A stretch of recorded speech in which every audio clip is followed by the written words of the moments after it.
जमशेदपुर में नगर निकाय चुनाव के साथ ही प्रचार अभियान तेज हो गया है। इस बार चुनावी मैदान में सिर्फ प्रत्याशी नहीं बल्कि संगीत भी उतर आया है। जमशेदपुर के स्टूडियो में चुनावी गीतों की रिकॉर्डिंग जोरों पर है, जो प्रचार को नया रंग और नई ऊर्जा दे रही है।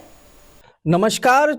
चुनाव महासंग्राम 2026 का नगर निकाय चुनाव का बिगुल फूंक चुकी है और लोगों को अब प्रचार के लिए लोगो भी मिल चुका है।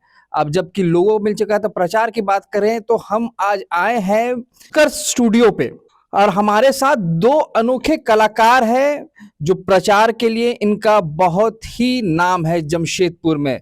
हमारे साथ है संजीव बनर्जी और मानस भट्टाचार्य जी। इस बार प्रचार के पारंपरिक तरीकों के साथ साथ चुनावी गीत और संगीत के प्रचार का प्रमुख माध्यम बन गया है। जमशेदपुर के म्यूजिक डबिंग स्टूडियो इन दिनों पूरे तरह व्यस्त है, जहां गायक, संगीतकार और टेक्नीशियन दिन रात प्रत्याशियों के लिए चुनावी गीत तैयार कर रहे हैं। संगीतकारों का कहना है कि कम समय में कई गीत तैयार करना चुनौतीपूर्ण है, लेकिन जब उनके गीत जनता के बीच लोकप्रिय होते हैं तो मेहनत सफल लगती है। इस नगर निकाय चुनाव में संगीत की प्रचार का अहम हथियार बन गया है।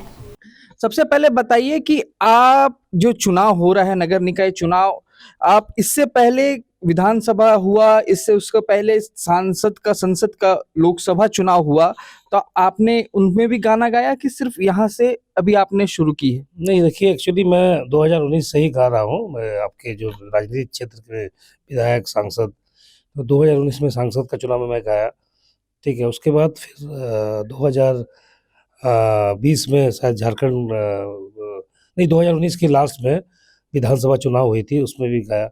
2024 में भी मैंने गाया, सांसद में भी गाया, विधानसभा में भी गाया।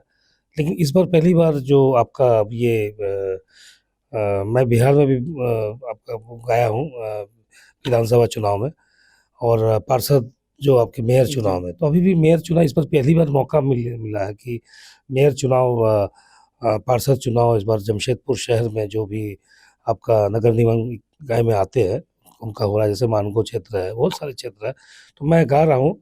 अभी बहुत सारे काम, जैसे मैं आज सुबह 7 बजे से नाश्ता भी नहीं किया, मैं आके गाना गाया। बहुत चैलेंजिंग तो है, बहुत सारे स्टूडियो भी है, लेकिन क्या है कि बहुत लोग फ़ोन करके बोलते हैं कि आप गाइए, आपकी आवाज़ अच्छी लगती है।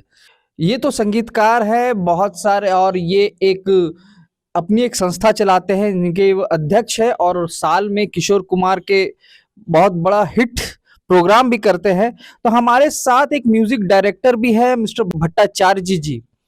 आज इनसे भी बात करते हैं कि इनका कितना योगदान रहता है म्यूजिक गाने वाले के बजाय इनका धुन देने में। नमस्कार, आपको बहुत बहुत स्वागत है। नमस्कार। तो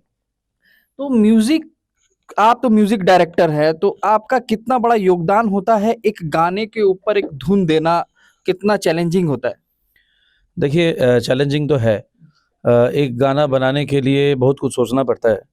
पहले तो गाने का जो थीम है, थीम को हम लोग सोच के पहले ट्यून बनाते हैं, उसके बाद उस पर लिरिक्स लिखा जाता है, उसके बाद म्यूज़िक अरेंजमेंट होता है, और उसके बाद फिर उसमें वॉइस देने के बाद एक डेमो बनता है।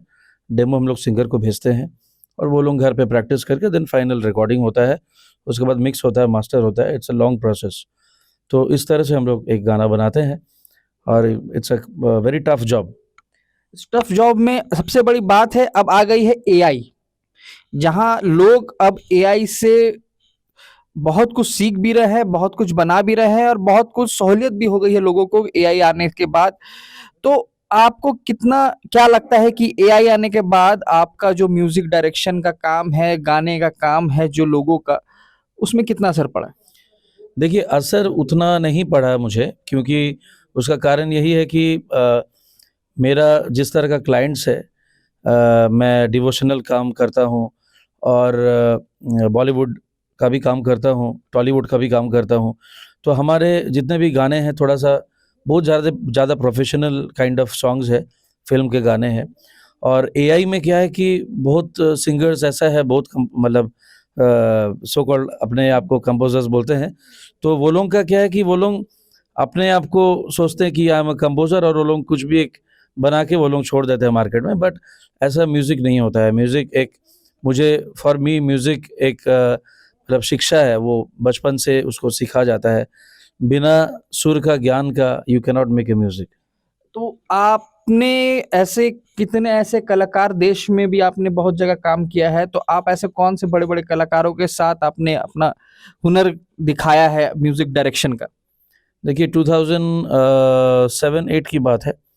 मैं अपना पहला एल्बम मेरा था वो कुमार शानू जी के साथ, बॉलीवुड सिंगर कुमार शानू जी के साथ मेरा 3 गाना का काम मुझे मौका मिला था। कौन सा गाना गाया था पहला आप अपने जो उनके साथ काम किया, थोड़ा गा के अगर सुना दे तो, क्योंकि आप ऐसे सिंगर भी है, आपकी पूरे परिवार इस म्यूजिक इंडस्ट्री से जुड़ी हुई थी, तो आप तो कलाकार भी है, तो एक थोड़ा सा गाना सुना दे जो आपका पहला था। देखिए गाना। पहला सॉन्ग ऐसा है शानू दा का के साथ जो मैं काम किया था वो एक डिवोशनल सॉन्ग है। দুর্গতি নাশ করে এলো রে আজ এলো দুর্গা মা। দুর্গতি নাশ করে এলো যে আজ এলো দুর্গা মা। ও দশভুজা অস্ত্রধারী ও সুর বিনাশিনী শক্তি স্বরূপিণী তুমি দুর্গা মা। দুর্গতি নাশ করে এলো যে আজ এলো দুর্গা মা। जय माँ दुर्गा। और बात करेंगे, ये तो आपके डिवोशनल सॉन्ग हो गए, आपने बॉलीवुड सॉन्ग में भी आपने काम किया है, आप बंगाली सॉन्ग में भी काम किए हैं। तो आप बताइए, जैसे चुनाव का माहौल चल रहा है, तो अभी आपके ऊपर कितना प्रेशर है? चुनाव के गाने भी आपके पास आए होंगे बनाने के लिए, म्यूजिक डायरेक्शन के लिए, तो आपका कितना भी कैसा प्रेशर है उसमें? देखिए प्रेशर तो मैं बता नहीं सकता क्योंकि सुबह से चल रहा है रिकॉर्डिंग। देखिए अभी भी रिकॉर्डिंग्स चल रही है। अभी संजीव जी आए हुए हैं सुबह से, हमको लगता है करीब 13-14 गाना हो चुका है हमारा सुबह से, और अभी शेड्यूल काफ़ी पैक्ड अप है। अभी दूसरा काम मैं कर भी नहीं पा रहा हूँ। एवरी डे मतलब 13-14-15 गाना हो ही रहा है, सुबह से काफ़ी पैक्ड शेड्यूल है।